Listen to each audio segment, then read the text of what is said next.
Kembali di Kompas Siang, Saudara. KPK menahan Gubernur Maluku Utara Abdul Ghani Kasubah dalam operasi tangkap tangan yang dilakukan di Jakarta kemarin. Bersama dengan Abdul Ghani, KPK juga menahan 14 orang lainnya, termasuk pihak swasta dan pejabat pemerintah daerah Maluku Utara. Hingga kini, Gubernur Maluku Utara bersama sejumlah orang yang terjaring OTT di Jakarta masih menjalani pemeriksaan di Gedung Merah Putih KPK. Operasi tangkap tangan itu terkait dengan dugaan lelang jabatan di lingkungan pemerintahan daerah Maluku Utara dan pengadaan proyek barang dan jasa. OTT dilakukan di Hotel Bidakara Jakarta Senin sore kemarin. KPK masih akan melakukan penahanan dalam kurun waktu 1 kali 24 jam. Total ada 15 orang yang terjaring OTT KPK di Jakarta dan Ternate.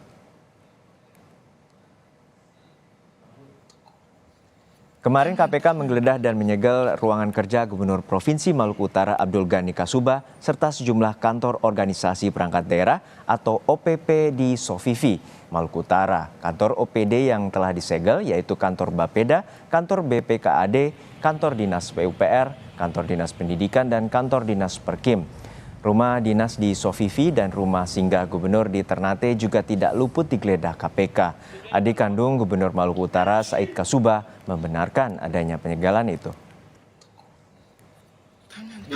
Karena maksudnya tadi berapa orang Pak yang masuk tadi berapa orang? Cuma 1 orang sudah naik ke atas. Oh, 1 orang. Ya, Mereka dari mana Pak? ya, pokoknya saya tidak tahu.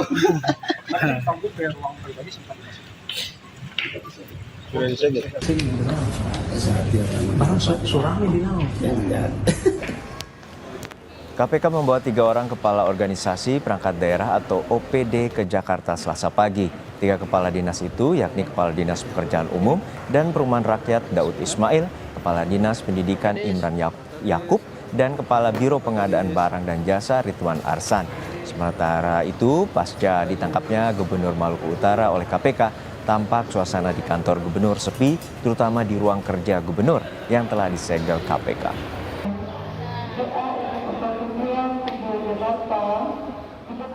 Juru bicara KPK Ali Fikri menyatakan ada 15 orang yang ditangkap terkait kasus dugaan lelang jabatan yang menyeret Gubernur Maluku Utara Abdul Ghani. Saat ini KPK masih melakukan penyelidikan lebih lanjut terhadap Gubernur Maluku Utara. Betul, kemarin tim KPK menindaklanjuti laporan masyarakat, melakukan kegiatan tangkap tangan baik di wilayah Maluku Utara maupun di Jakarta. Dan sejauh ini ada sekitar 15 orang yang ditangkap baik di Kota Ternate maupun Jakarta Selatan. Benar, di antaranya adalah Gubernur Maluku Utara dan pejabat lainnya serta beberapa pihak swasta yang sebagian saat ini telah berada di Gedung Merah Putih KPK untuk dilakukan permintaan keterangan. Tentu kami masih memiliki waktu untuk menentukan sikap dari hasil kegiatan tangkap tangan ini setelah memastikan seluruh permintaan keterangan terhadap pihak yang ditangkap telah selesai dilakukan. Presiden Joko Widodo menanggapi operasi tangkap tangan Gubernur Maluku Utara oleh KPK. Presiden meminta semua pihak menghormati proses hukum yang tengah berjalan.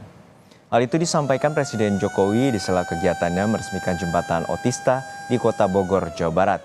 Saat ditanya soal OTT yang menyeret Gubernur Maluku Utara, Presiden menegaskan agar semua pihak bisa menghormati proses hukum yang tengah berjalan di KPK. Dengan demikian telah diresmikan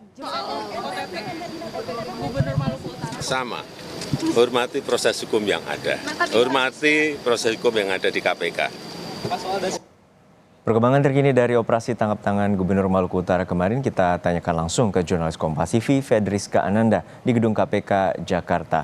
Fedriska, hingga saat ini bagaimana dengan perkembangan pemeriksaan terhadap Gubernur Maluku Utara yang ter-OTT KPK pada Senin sore kemarin? Ya, selamat siang Juno. Untuk status dari masing-masing yang dilakukan operasi tangkap tangan kemarin ini belum ditentukan oleh KPK karena hingga saat ini KPK belum melakukan konferensi pers secara resmi. Namun demikian juru bicara KPK sendiri Ali Fikri menyebut memang ada 15 orang begitu ya yang kemudian terciduk begitu ya terkait dengan operasi tangkap tangan, di mana salah seorangnya ini merupakan gubernur dari Maluku Utara. Nah, kalau misalkan kita dapatkan informasi dari dari ke-15 orang ini informasinya ini merupakan terdiri dari pihak swasta, pihak pejabat daerah dari Maluku Utara dan juga termasuk dari gubernur dari Maluku Utara sendiri. Karena memang dugaan kuatnya ini terkait dengan OTT ini adalah terkait dengan lelang jabatan dan juga proyek pengadaan barang dan jasa di Maluku Utara. Inilah yang kemudian disampaikan oleh Ali Fikri kepada kami awak media. Namun informasi yang kami dapatkan Juno bahwa memang saat ini dari Gubernur Maluku Utara sendiri masih menjalani proses pemeriksaan di Gedung Merah Putih KPK dan informasinya ini ada 4 orang lainnya yang juga kemarin sudah ditahan oleh pihak KPK kemudian akan dibawa ke Gedung Merah Putih. Di mana kalau misalkan kami dapatkan informasi ini mereka terbang dari Maluku ini sekitar pukul 7:15. Jadi seharusnya kalau misalkan perkiraan kita ini seharusnya sudah tiba di Jakarta, namun memang hingga saat ini belum tampak kedatangan dari 4 pejabat daerah Maluku Utara ini. Keempatnya ini adalah Imran Yakub merupakan Kepala Dinas Pendidikan Kebudayaan dan kemudian Daud Ismail, Kepala Dinas Pekerjaan Umum dan juga Ridwan Arsan, Kepala Biro Pengadaan Barang dan Jasa juga salah satu staf dari Dinas PUPR. Nah inilah yang kita masih nanti kedatangan dari keempat orang ataupun pejabat yang kemudian ditangkap tangan oleh KPK terkait dengan OTT yang kemarin harus dihadapi oleh Gubernur Maluku Utara. Juno. Ya, hingga saat ini penetapan tersangka tentu melalui pemeriksaan 1 kali 24 jam dan juga masih menunggu 3 orang kepala organisasi perangkat daerah yang akan tiba di Jakarta. Hingga saat ini seperti apa konstruksi dari kasus yang menyeret Gubernur Maluku Utara hingga ter-OTT KPK? Ya Juno, karena hingga saat ini memang KPK belum tampak banyak berbicara begitu ya, karena terkait dengan kasus ini masih dalam proses pemeriksaan.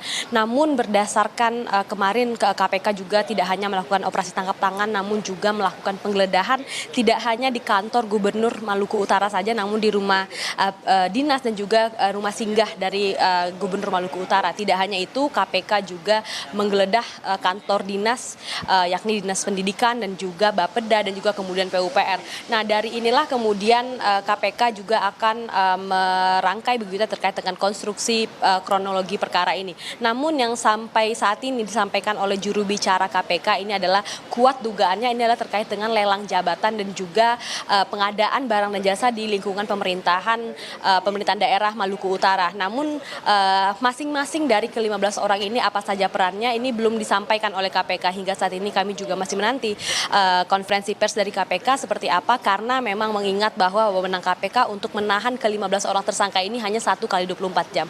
Jadi artinya kalau misalkan kemarin ditangkap pada sore hari, tentu harapan kita ini KPK akan segera mengupdate bagaimana konstruksi kasus ini pada sore hari nanti, Juno. Baik, terima kasih atas laporan lengkap Anda, jurnalis Kompas TV, Fedriska Ananda dari Gedung KPK Jakarta.